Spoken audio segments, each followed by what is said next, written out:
Welcome back, guys. Dark Knight Bento back with part 2 to finish this Ultimate Controller off with the Xbox One analog sticks on the PS4 controller. So, what we're going to do, got that right there. We're going to place the face down, and we're going to take the center, flip it upside down, keep it intact. Alright, and we're just, see how we have the two poles sticking out, plastic poles? You're just going to line them up and put them down. And the analog sticks will fit and everything is snug. Look at that, guys. It's perfect. Now, we got to take this ribbon cable here. Alright, and we got to place it back in that little compartment in there. I don't know if you guys can see it, but it's in there. You got to make sure it's gold on gold, and this ribbon controls the touchpad. All right, so it's gonna take a little time to get it in there because I got these thick fingertips and this is very small. We're just gonna place it in all the way to the black line. That's it. Doesn't have to go that far. Don't shove it in. Don't bend it because it is sensitive, and we'll be right back. Thanks for bearing with me, guys. We're back.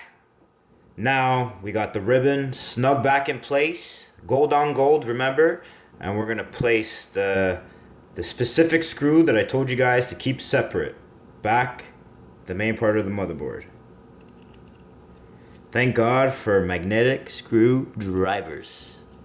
We're just gonna do that nice and snug. Don't overdo it and like snap the motherboard. Just snug. Very snug, you know, very snug. Alright. Perfect. It's not moving. You can place the battery back like this. Alright. Now you're going to take this piece, alright, and you're going to connect it back, the ribbon, back to this. Now, try not to put it in backwards because that takes the power off the battery through the motherboard, through that ribbon for your power bar.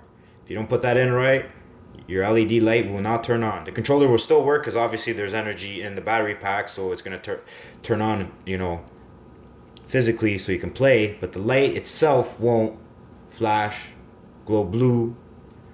So make sure you put that ribbon in right. Like I said, it's gold on gold. The gold is on this side, not the fat part, on this side. So when you place this back in, you're going to line it up perfectly.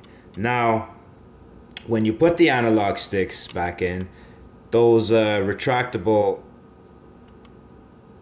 little steel things for the analog sticks, they need to be placed in that little indentation. So it kicks back when you play, and they work very well when they're in that position. Right there. They need to be lined up with this. So when you push the trigger, it flexes back because it has something to cradle itself against. So that's very important when you put that in. Once you get everything in place, it's easy to close everything and line them up. You just got to be very careful that they don't fall off. We'll be right back. Thanks, guys, for bearing with me. Now we're back. If the analog sticks, not the analog sticks, but the triggers, if they get stuck on the bottom shell, you can just take them off with that little metal piece and click them back into the face part of the shell. Right? There's little divots in there that they go, and you see how the little metal spring is back in its cradle. So now your triggers work perfectly fine. The spring's in place, both edges are in their cradles, and let's get this shell back on this controller. Best way is to start with the triggers. I don't know why I keep calling them analog sticks.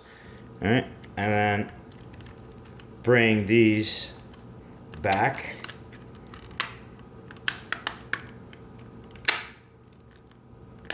And click this battery.